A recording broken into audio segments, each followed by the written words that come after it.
Srimad Bhagavatam, first canto, chapter 4, the appearance of Sri Narada, text 11. Namanti, Yat Pada, Niketam, Atmanaha, Shivaya, Haniya, Dhanani, Shatravaha, Kathang, Sa, Viraha, Shriyam, Anga, Dustajam, Juva, Vaishata, Utsrashtum, Juvaishata Utsrashtum, Juvaishatotsustum, Aho, Saha, Asubhihi, Aho Saha Subhihi, Namanti Jatpada Nikentamatmanaha, Namanti Jatpada Niketamatmanaha, Shivaya Haniya Dhanani Shatravaha, Shivaya Haniya Dhanani Shatravaha,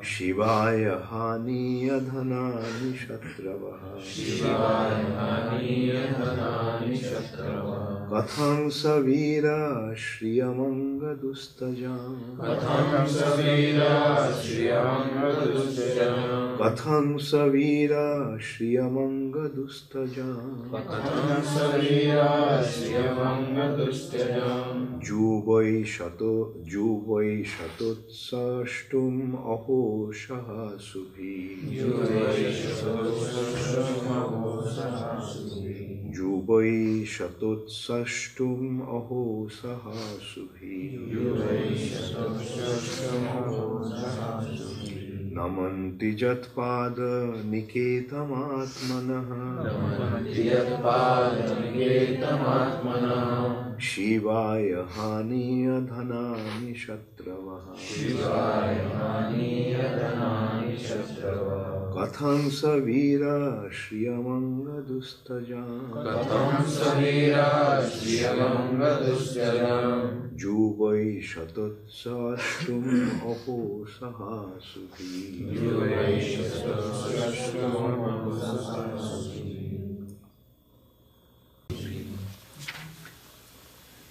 Namanti, bow down. Jatpada, whose feet. Niketam, under. Atmanaha, own. Shivaya, welfare. Haniya, used to bring about. Dhanani, wealth. Shatravaha, enemies. Katham, for what reason? Sa, he. Viraha, the chivalrous. Shriyam, opulences. Anga, Dustajam, insuperable. Juva, in full youth. Aishata, desire. Utsrashtum, to give up. Aho, exclamation. Shaha, with. Asubhi, life. Translation by His Divine Grace, Srila Prabhupada. He was such a great emperor that all his enemies would come and bow down at his feet and surrender all their wealth for their own benefit. He was full of youth and strength, and he possessed insuperable kingly opulences. Why did he want to give up everything, including his life? Please repeat after me. He was such a great emperor that all his enemies would come and bow down at his feet. That all his enemies would come and bow down at his feet. And surrender all their wealth for their own benefit. And surrender all their wealth for their own benefit. He was full of youth and strength. He was full of youth and strength. And he possessed insuperable kingly opulences. And he possessed insuperable kingly opulences. Why did he want to give up everything? Why did he want to give up everything? Including his life. Including his life. Purport by Srila Prabhupada. There is nothing undesirable in his life. He was quite a young man and could enjoy life with power and opulence. So there was no question of retiring from active life. There was no difficulty in collecting the state taxes because he was so powerful and chivalrous that even his enemies would come to him and bow down at his feet and surrender all wealth for their own benefit. Maharaj Parikshit was a pious king. He conquered his enemies and therefore the kingdom was full of prosperity. There was enough milk, grains and meat and metals, and all the rivers and mountains were full of potency. So materially, everything was satisfactory. Therefore, there was no question of untimely giving up his kingdom and life. The sages were eager to hear about all these. So, Sukadeva Goswami mentioned about Parikshit Maharaj, and Saunaka Rishi is asking Sutta Goswami about why, when they got to know that Parikshit Maharaj gave up everything and went to the bank of the Ganges to prepare to leave his body. And so they were surprised because Parikshit Maharaj was ruling the entire earth planet at that time. It has been described that he was ruling the entire earth planet, including the ocean. And so he was young, he was very powerful.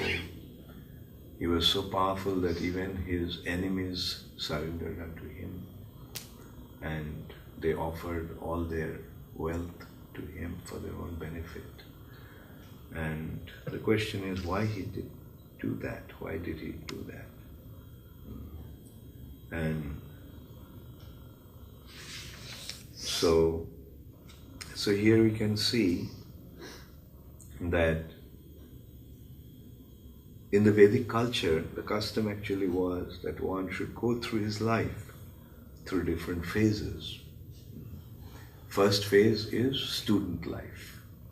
In that phase, one is a brahmachari, celibate. Then the second phase is householder life. One gets married. When he finishes his education, when he is prepared to lead his life, and so he would get married and he would pursue his occupation. And there used to be different kinds of occupations. For a Brahmana, the occupation was studying and teaching. For the Kshatriyas, the warriors, the occupation was to give protection to their citizens, which meant internal administration and prevent the state from enemy attacks from outside. So they are so powerful that they would be able to give protection in this way by defeating enemy attacks. And then the custom actually was, when somebody would attack and become defeated, then he has to surrender everything to him. And it has been mentioned here that for their own benefit, one would surrender all his wealth, the other end kings. Those who were defeated, they would surrender all their wealth for their own benefit. For their own benefit in the sense It is not that the king who defeated them would take away and leave them as destitutes. No. They would give them protection. Also, they would take care of him. Okay? You have accepted my authority, now I'll give you protection also. That is how the more powerful king, after subduing the less powerful ones, would give him protection. Not that they would go out and attack those kings, but if they attacked and if they were defeated, then that is the custom, that they would give them protection. And they would serve as a subordinate king. They would give the kingdom back. And they would rule the kingdom as a representative of the superior king. So in this way, the world structure of monarchy was established. The smaller kings were under the greater kings. The greater kings were under the monarch. And ultimately, all the kings of the world were under one king who was the ruler of the entire earth planet. So Parikshit Maharaj was such a king. It is not that those days people didn't know or didn't have access to go to other continents. So we can see that they mentioned that including the ocean. So they had the sovereignty over the entire earth planet. It's not that civilization started 200 years back. The civilization had been there from the beginning of creation.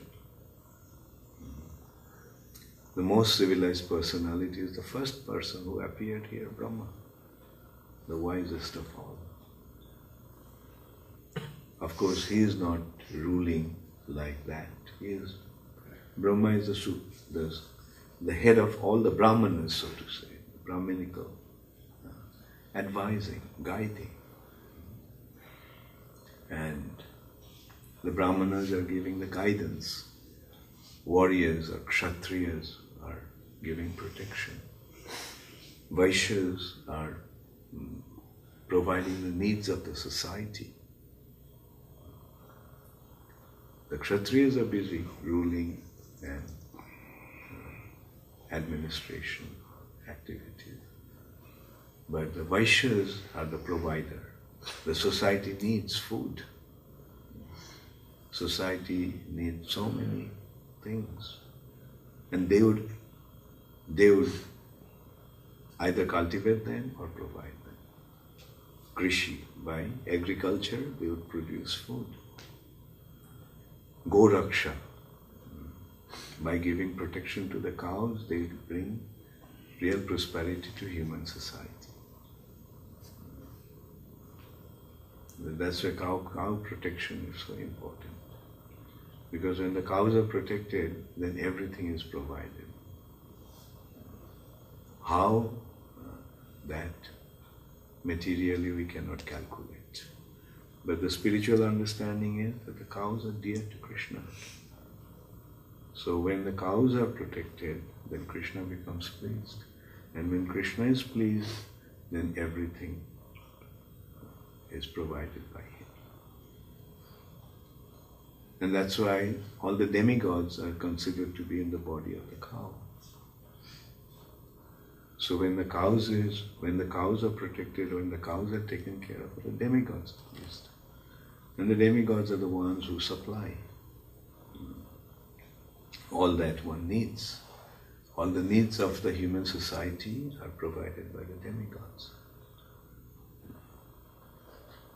Like human society needs proper rainfall. So Indra is pleased and he takes care of that.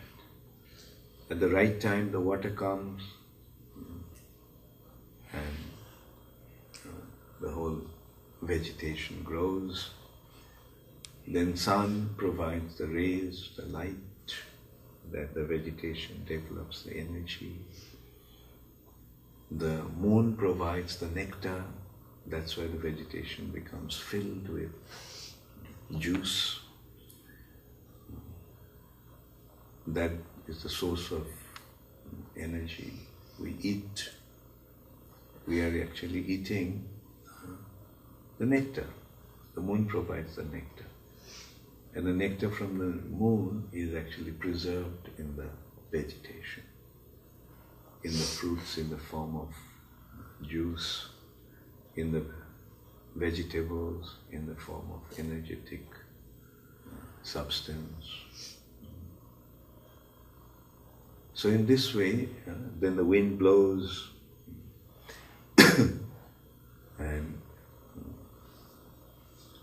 then Lakshmi Devi provides the wealth, Saraswati provides the wisdom. So they come automatically. And as a result of that, the human society becomes happy. So that was the business of a Vaishya.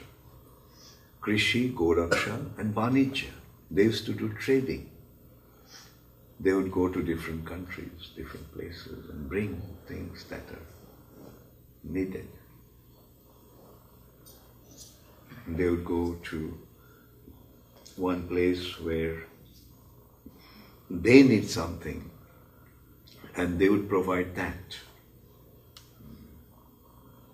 And from there they would bring things that are like they would go to some place where they need grains, but they're growing spices. So they would take the grains to those places, give them the grains and bring the spices. The place where the spices are not growing, but the grain is growing. Some places metals are growing abundantly. So they would provide something there, what they need. So this was the occupation of a Vaishya. Like they would, in this way, they would provide they would facilitate the human society by catering to their needs. That was the purpose of Vaishya or business. The purpose of business was trading. Krishi, Goraksha, Vanijya, these were the three occupations of the Vaishya. And the Shudras, they were providing a service because they don't have the intelligence to have an independent occupation.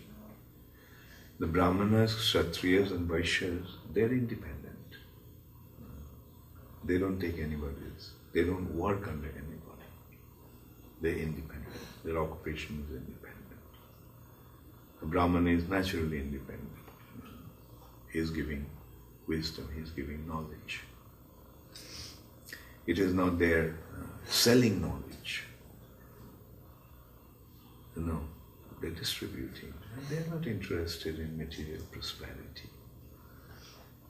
But a Kshatriya is very powerful and he is concerned about material prosperity. He is very opulent. And he is a warrior. He loves to fight. He knows how to fight. He's powerful. And what's he using the power? To protect the human society. The word Kshatriya literally means that Kshat means injury. Kshatat, from injury. Trayate gives protection. The one who gives protection from injury to the society. What are the injuries in the society? Some enemy comes and attacks. Then the kingdom is under siege or difficulty. So he goes on, fights, defeats them. And internally, by creating law and order. Like laws are there so that people can live peacefully and happily. So they have the law. And if anybody breaks the law, punish him. Those days there was no lawyers to fight your case, to prove a criminal innocent or an innocent person guilty. That's what the lawyers are doing today. The court system, justice system, the lawyers can turn and twist the system and make a criminal become free and an innocent become victim.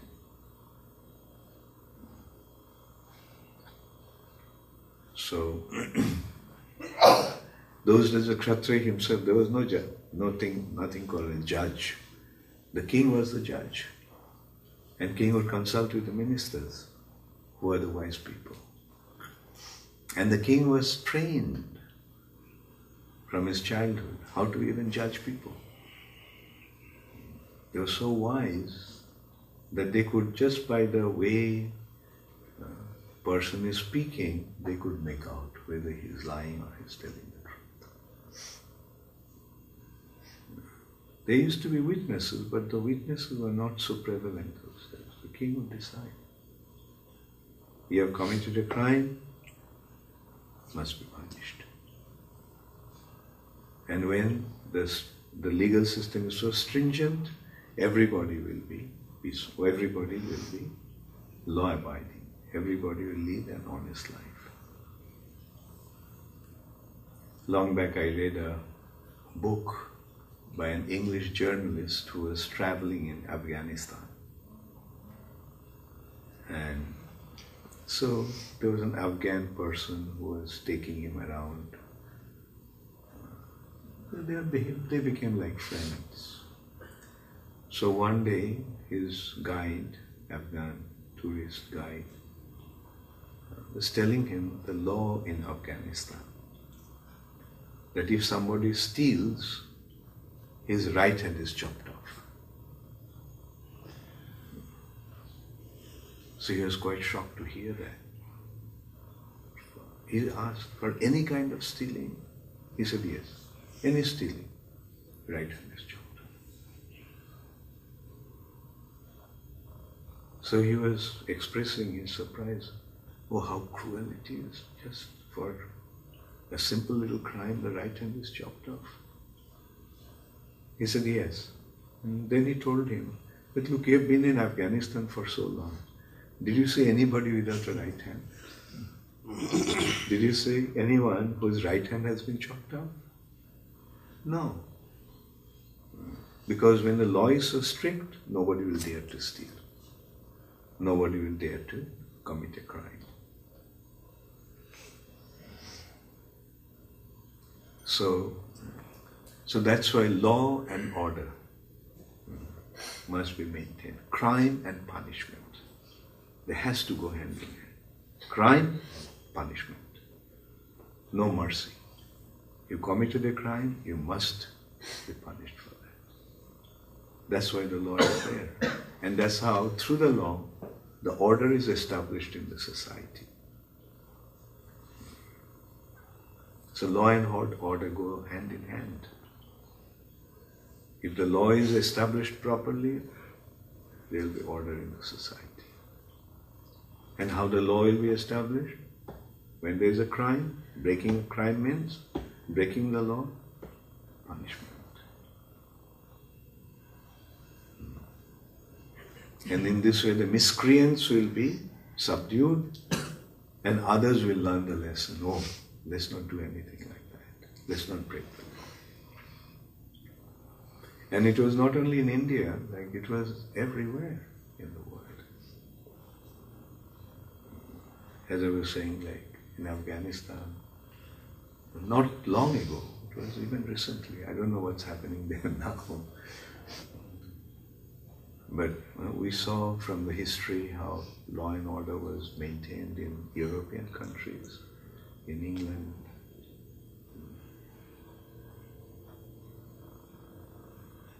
There was the famous author Alexander Dumas. He writes about France, French novels. And there are instances when somebody committed a crime, no matter how important the person was, he was beheaded. Of course, later on, they started to take advantage of that.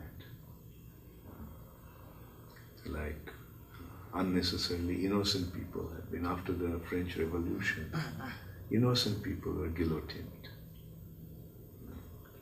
beheaded, just because they happened to have some sort of link with the royalty. The French Revolution, after the French Revolution, they wanted to get rid of the monarchy. And if anybody had any link, blood link, with anybody in the royal family, they all were guillotined. These are all very unfortunate development, and these things happened only recently, the recent past. Recent past means in last few hundred years. Otherwise the human society was very fair and just. No innocent was punished. On the other hand, the citizens could go and challenge the king. Like when Yudhishthira Maharaj was ruling the kingdom, one Brahmana went to him with a complaint that my son died. Why my son died before me? It's your fault, king's fault. He accused Yudhishthira Maharaj. That it's your fault. You are ruling the kingdom. Why such an unfair thing happened? By nature's law, I should die first and then my son in ripe old age. Why my son died young? And Yudhishthira Maharaj accepted that. He held himself responsible for that. So that is how a proper leader is. The proper leader gives protection. And if there is a feeling that he had done something unfair, unjust, or something happened in his management, he would hold himself responsible.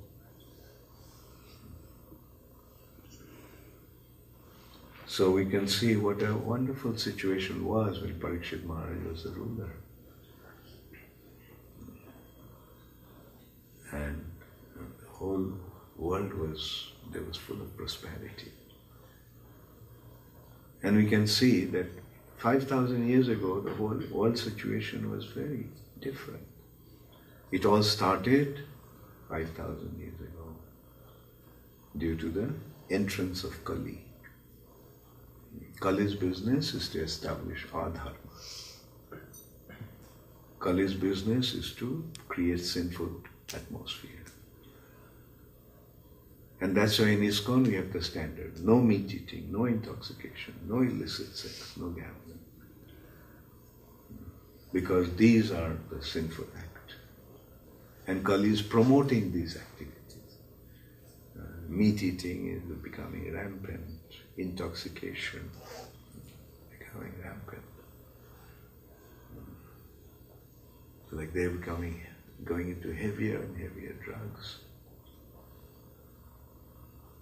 Intoxication is not only alcohol and such things. Nowadays there are opium derivatives, they're very, very powerful intoxications. And as a result of that, their mentality is becoming crippled. And they cannot survive without those intoxicants. They become enslaved. That's the meaning of intoxication, habit forming. It forms habit so much so that you can't live without that. And it has become a big business.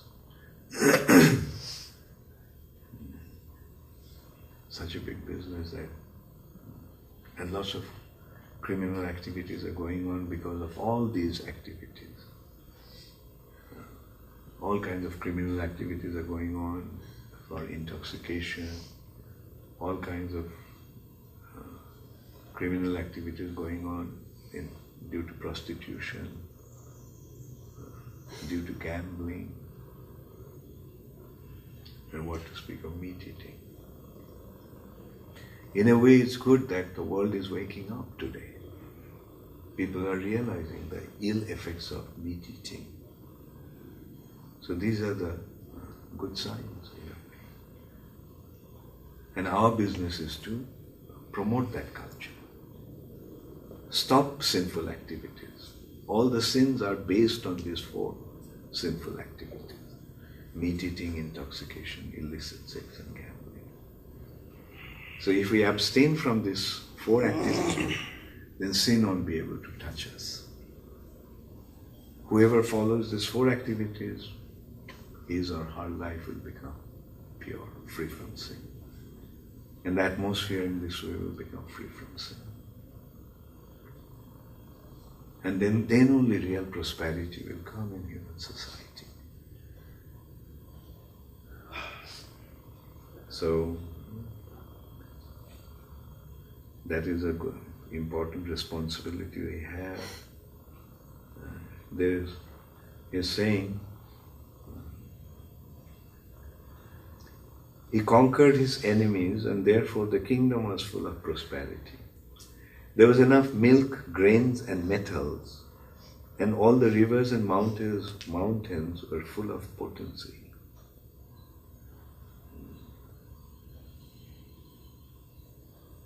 So materially everything was satisfactory.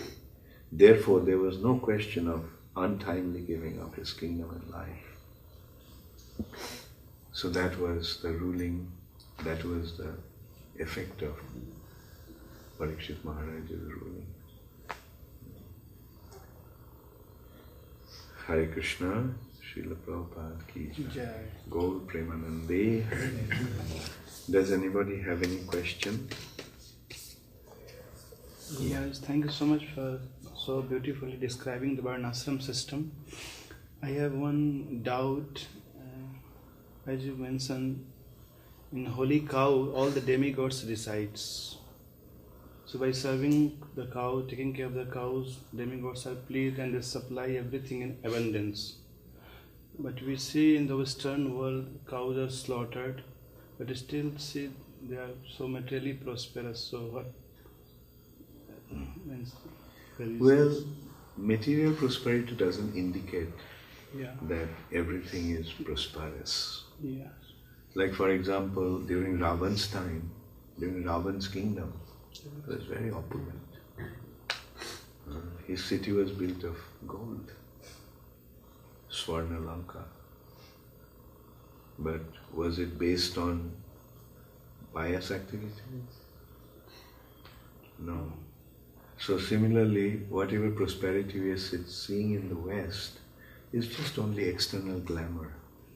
Yeah. Internally people are very unhappy here. Why people take intoxication? Why people take intoxicants? Forget that sadness. If you're in a nice, joyful state, do you want to lose that state of consciousness? No. When you're suffering, like we can see that people are suffering. There may be material prosperity, but go to their house, you see what's happening. Like, they don't have any proper, healthy, happy family. Most of the families are just broken families, or they're breaking up. So this prosperity is, like there are 2 types of prosperity. That prosperity that brings only external glamour. The other prosperity is prosperity that brings internal happiness. Out of these 2, which one is more important? Right. Like some people may be living in a multi-story building, living in a palace. In America we see that often.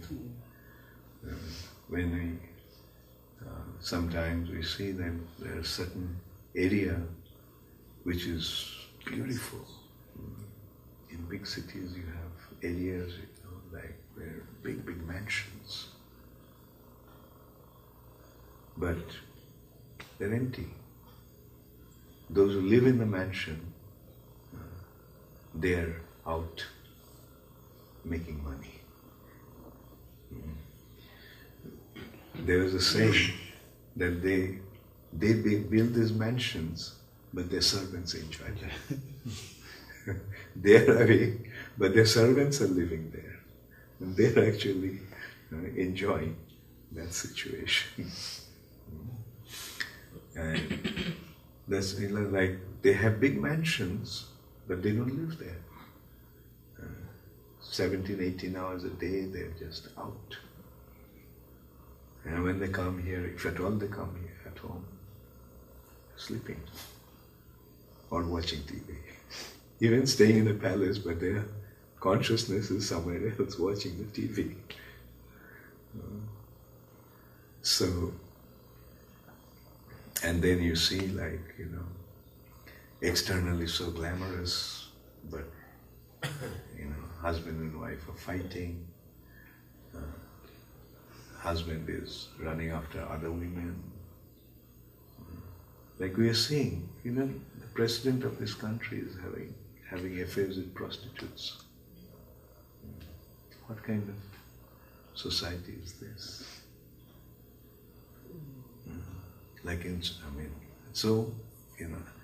And who knows what his wife is doing?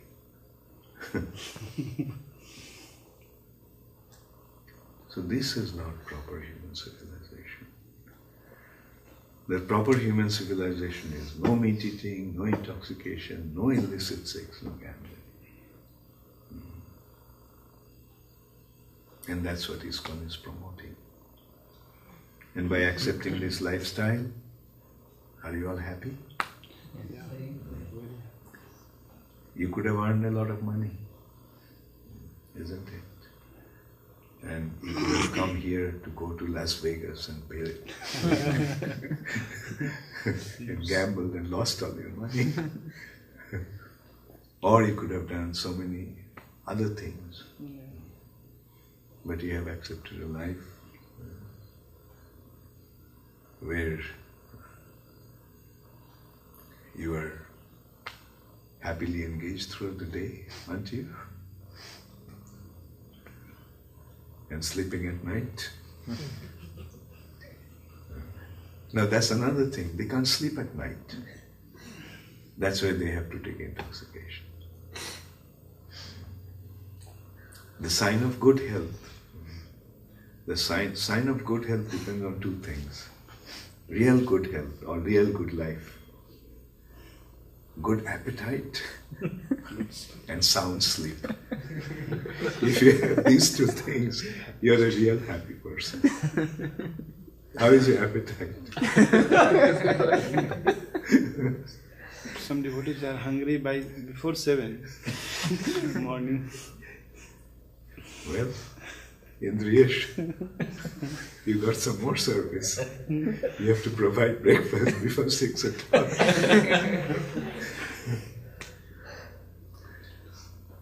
And how do you sleep? I have to wake up Deep early. sleep. Snoring. They have to take anti-snoring medicines. Anti-snoring is earplugs. If you have problems at night, then use earplugs. Yeah. I do that. Although no one snores around me, but I'm very sensitive. My sleep is very little noise, little sound actually wakes me up. So I use the earplugs. And still I wake up early. Last night I woke up at 12:30.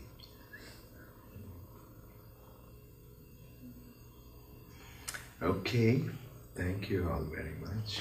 Our glory is to Srila Prabhupada. Gaur Premanande Hari Hari.